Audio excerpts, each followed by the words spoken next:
Many of the Sword and Shield alt arts like Umbreon VMAX, Giratina V, and Gengar VMAX have been exploding in value over the last month. These cards just seem to keep climbing higher and higher, and it may lead you to feel like you need to pick them up now before they get even more expensive. But I'm here to tell you that you may want to hold off on purchasing your favorite alt art card, because guys, I think the Sword and Shield alt arts are in a massive bubble right now, and that bubble is getting ready to pop. Let me explain why.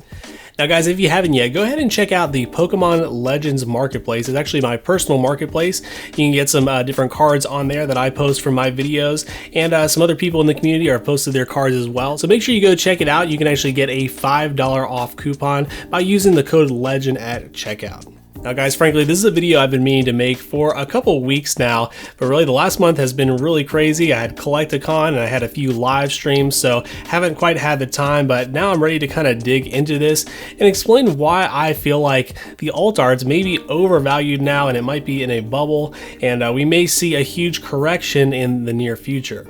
Now guys, again, over the last month, maybe 2 months now, we've seen some all-time highs for a lot of these alt arts, and you have to wonder, why is this happening all of a sudden? A lot of these cards, they've been around for quite a long time, and of course people have had plenty of time to pick them up, so why all of a sudden are a bunch of people FOMOing in and purchasing these cards, causing the price to go up and up?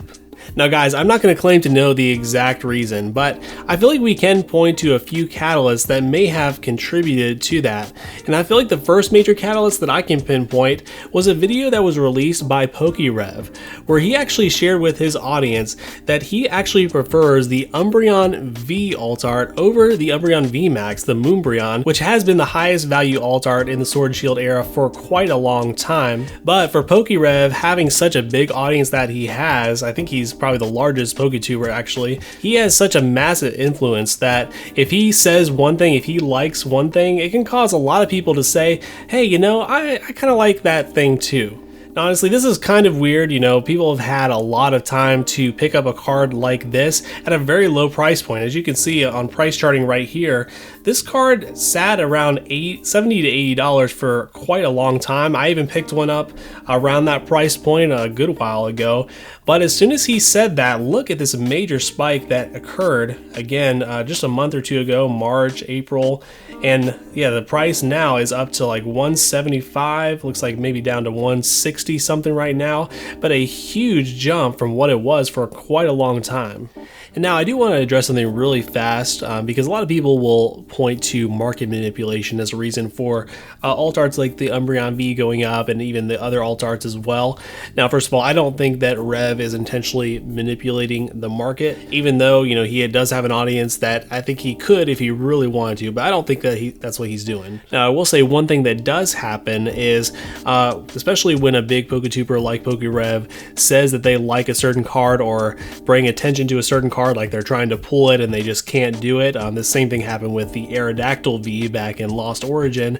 What will happen is some people will go and buy out a bunch of that card because they're basically speculating that, okay, this big influencer has brought attention to this, so more people are going to want it. And obviously that logic has held true. And so some people will call that market manipulation, and it's kind of debatable. But honestly, when these buyouts happen, what I've noticed is that it really does not affect the market long term. I think it could affect it for a little bit of time, usually just a couple weeks, honestly, at the most.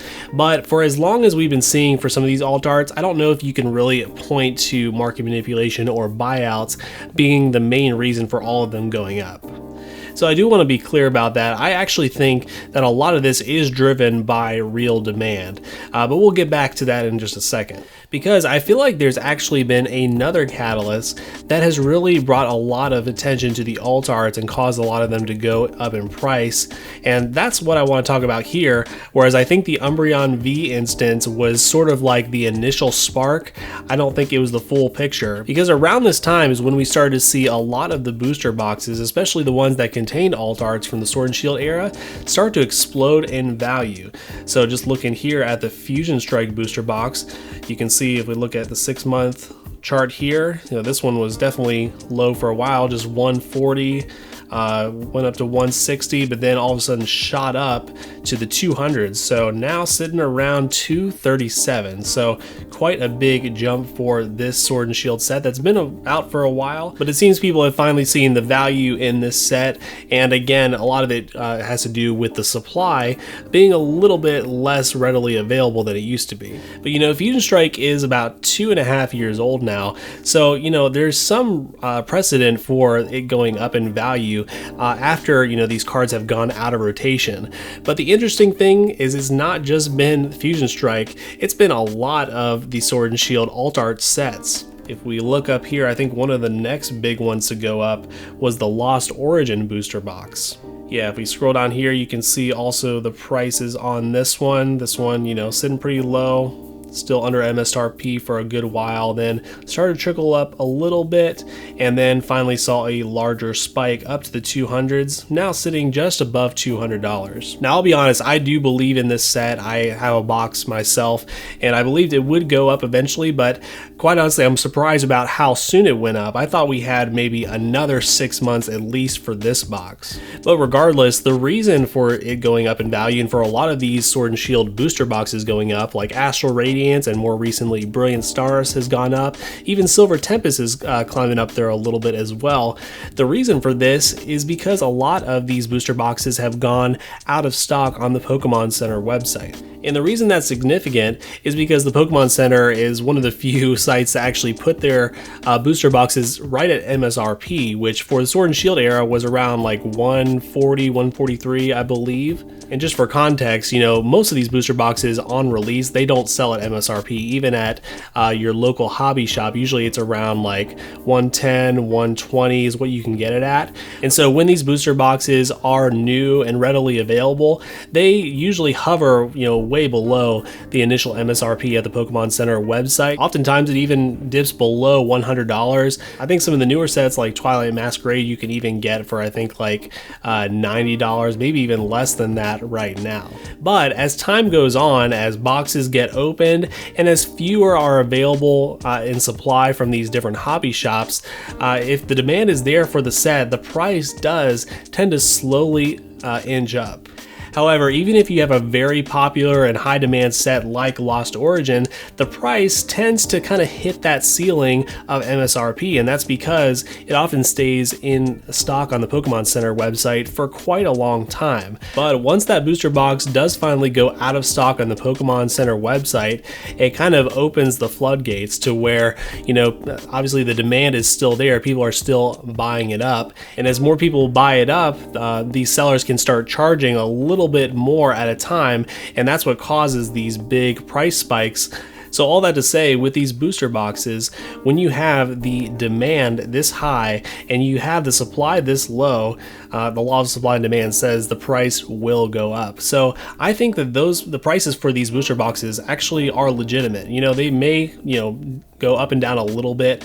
As you can see here, you know, it spiked up to 220 and then settled back around like 210, 207, something like that. But personally, I don't think these booster box prices are inflated. I think the prices actually make sense. Now, if the Pokemon Company decides to go out and reprint a lot of these Sword and Shield sets, then that will definitely change things because, again, there's more supply on the market, so the price will probably come down if that happens. But to be honest, I think that's very unlikely to happen, especially for a lot of these Sword and Shield sets, because it seems like Pokemon has kind of moved on into the Scarlet and Violet era. And another factor with this is, you know, they changed the MSRP price. They raised it quite a bit for the Scarlet and Violet era. So for them, you know, they're not going to sell it at market price. The Pokemon Company is not going to sell it for these high prices of $200. They're always going to sell it for what they originally said they were going to sell it for. So they don't have much incentive to reprint these boxes for that reason, unless they decide to just match the new MSRP. But again, it's possible, it's definitely could happen, but I think it's not very likely to happen at this point. Now, you might be wondering, why am I talking so much about booster boxes? I thought you were talking about the alt arts being in a bubble and being inflated in price. I'll get to that in just a second. But first of all, if you guys are enjoying the content so far, do me a favor and hit that subscribe button below to come along the collecting journey with me. So guys, here's what I think has been going on here. I think people have been seeing that these booster boxes have gone out of stock on the Pokemon Center website. They've seen that the prices have increased exponentially, and they're a lot harder to get than they used to be, at least at the prices that they used to be at. And I think that people have reasoned, oh, these boxes are kind of out of my price range now, therefore the alt arts inside of them are going to be a little harder for me to get, so I need to just go and buy the alt arts that I haven't already bought right now. So I think this has caused a frenzy of buying alt arts. So like I said before, this is legitimate demand. These are people who actually want the alt arts, but I think it's a lot of people who are maybe a little misinformed about how hard these cards are to actually get. So guys, here's what I think a lot of people have gotten all wrong. I think people believe that the price of the cards inside these sets are related to the price of the set itself. But guys, that is just not true. That is not what we have seen in previous sets. Now guys, it is true that the price of a booster box can be somewhat correlated to the chase of that set, so the demand for the card inside that you're trying to chase. And of course, it's also true that the price of an individual card is based on the demand for that card itself, but that does not mean that the price of the card that's the chase correlates to the price of the booster box itself. There are a lot of factors that go into that. And guys, I can point to a few examples to prove my point here. Let's quickly take a look at XY Evolutions. If we look at the booster box price for this, it's quite high.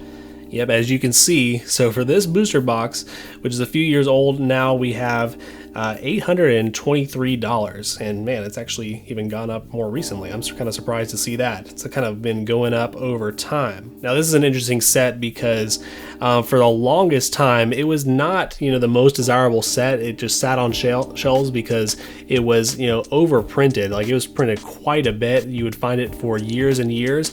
But then, when the pandemic happened and all this demand flooded into the market, people started to be more excited about this and buying up more of XY Evolutions. So it's a very expensive booster box. But guys, let's take a look at the cards inside of XY Evolutions. And I know I'm using a variety of tools right now. It's just sometimes easier to use a TCG player, it just depends. But let's take a look at the Charizard from this set.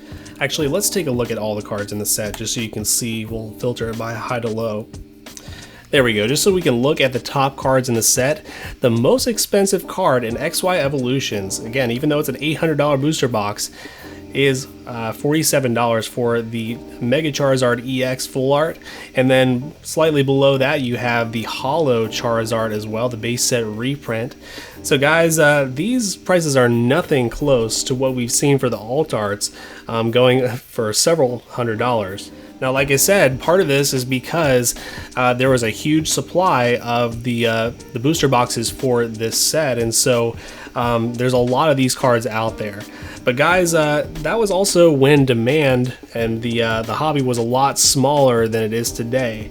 I can't prove this. I don't know if there's any way to know this, but I would not be surprised if Evolving Skies was printed just as much as XY Evolutions. But let's take a look at a few more quick examples. Let's look at like some of the worst sets that we've seen come out so far. How about Crimson Invasion? So this is from the Sun and Moon era. This is even a set that, largely is considered one of the worst sets of all time, at least in modern eras. This set is still going for over $200, even though, there's only so much demand for this set. Part of it is due to the supply, but guys, there is no cards in here that are even worth pulling. And guys, if we base the price of the booster box solely on the cards that you can pull inside, this box honestly should be like an $80 box, maybe even less. But guys, due to the basically the premium that you get for being able to open a product, this box even is still going for $200. And then along the same lines, let's look at Rebel Trash, or Rebel Clash, I should say.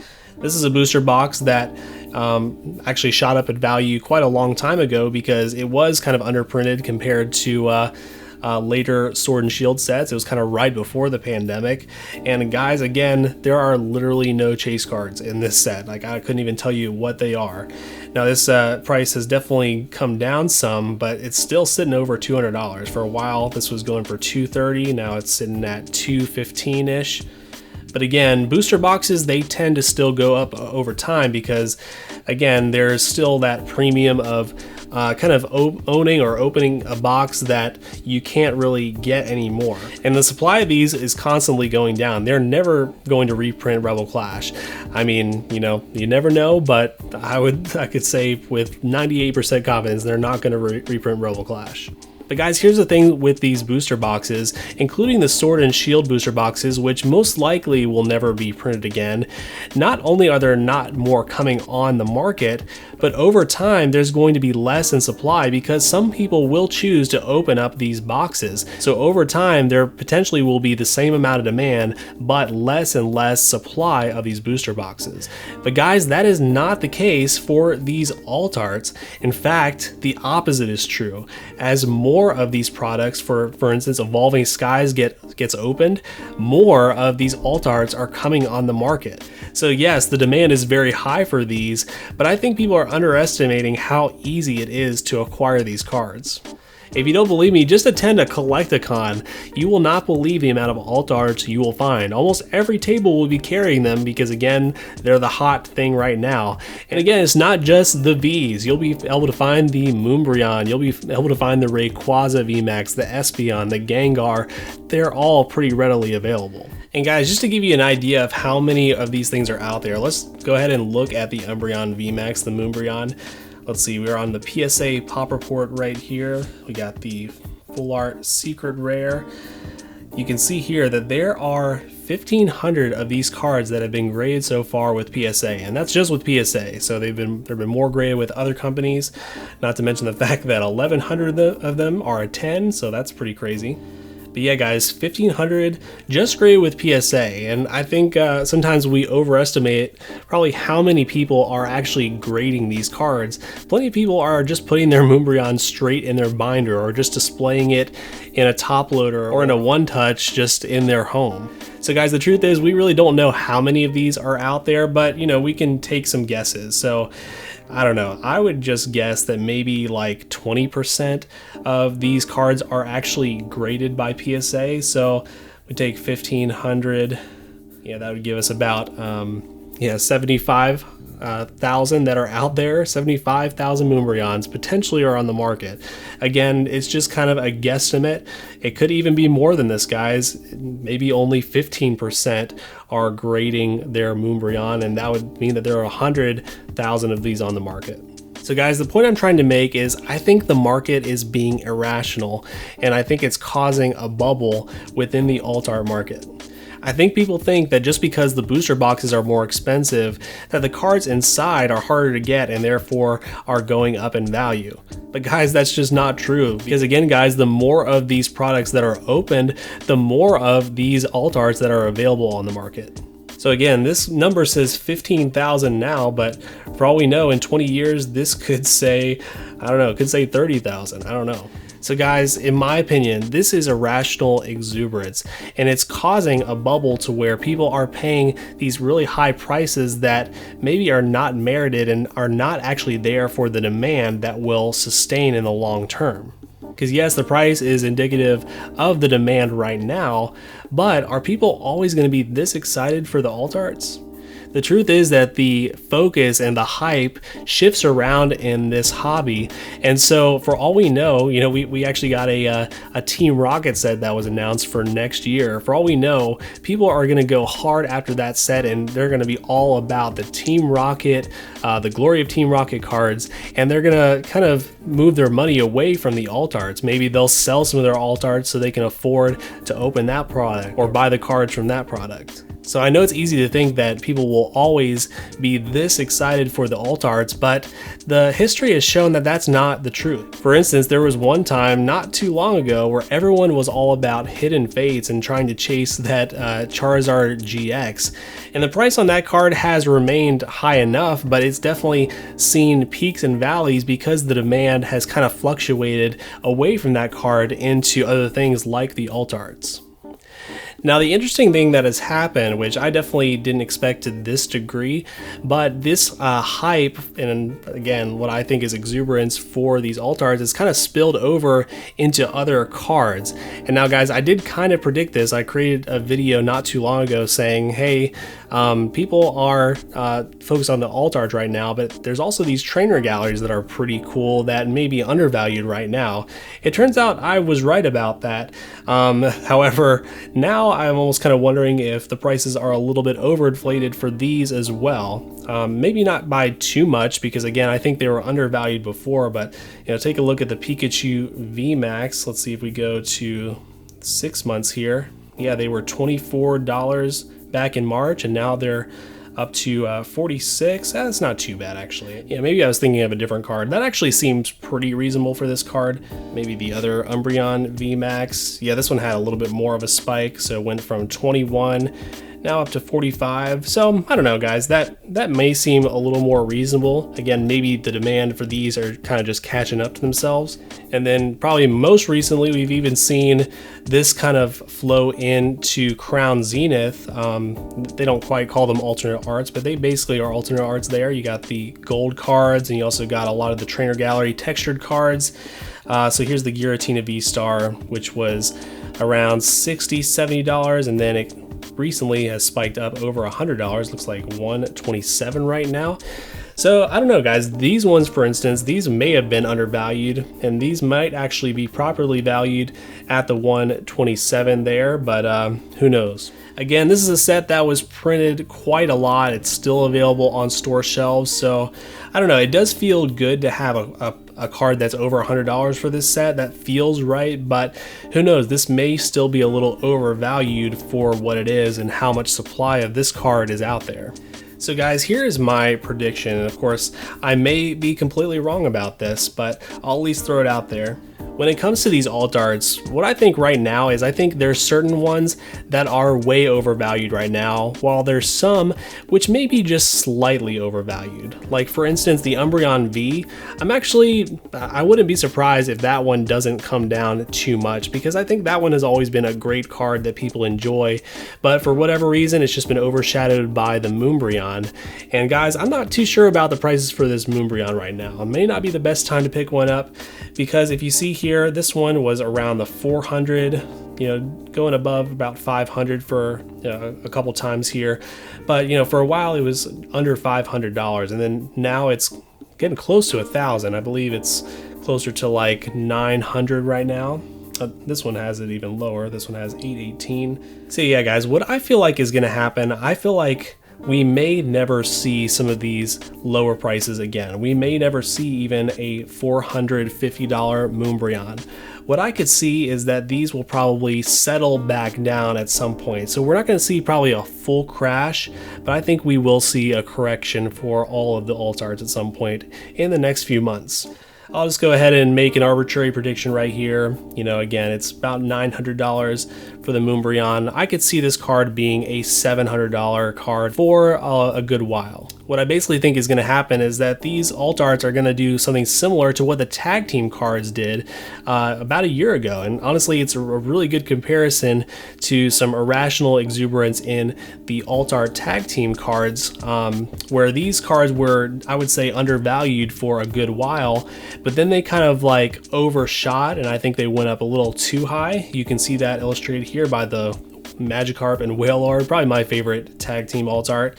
This one, man, I really regret not picking this one up, because it was around $60, $70 for the longest time, and then it shot up all the way to $317. It kind of did a little dip, went back up again, and now it's kind of settled around this, I guess, $200 range, which, I don't know, feels pretty right for this card. Let's take a look at maybe one more here. Let's do the Gengar and Mimikyu. Yep, so yeah, you'll see the chart looks very similar. A lot of the tag team alt arts did a very similar thing, where they were just kind of stagnant for a good while. It's almost like people rediscovered them and then they went up, but just a little bit too high. This one also went to $337. Then it settled back after a few months, and yeah, so this one had a big spike around the spring, around April and May. Then it kind of settled back around August and September. And I don't know, guys, history does tend to repeat itself. Maybe the same thing will happen on that same timeline where we've had this kind of big spike in the spring, and maybe by the end of the summer, when school comes back in, maybe people will not be as focused on the alt arts as they are right now. But in the end, guys, I do not have a crystal ball. These are just my predictions based on what I'm seeing in the market so far. I could even be completely wrong about the demand for the alt arts. It's possible that they could even increase. There could be more people that come into the hobby and they want the alt arts, and in which case the price of those alt arts will continue to go up. And again, I could see that happening possibly if the Scarlet and Violet era doesn't ever deliver anything great for us to chase, because so far I think that's part of the reason the alt arts have gone up so much, is because the focus has really not been on Scarlet and Violet. There hasn't been much to chase other than maybe 151, and even there you'll see that the attention has moved away from 151 and now all the attention is on the alt arts. I really appreciate you guys watching. Again, if you enjoyed this, please give the video a thumbs up and subscribe below, and let me know below what you think. Do you think these cards are gonna come down in value, or maybe I'm completely wrong, you think they're actually going to go up in value more from here? Let me know that in the comments below. Check out one of these videos here on screen next. And lastly, I just want to let you know that no matter what you're going through, you are not alone. God is with you and He loves you, and we do too. I'll catch you next time.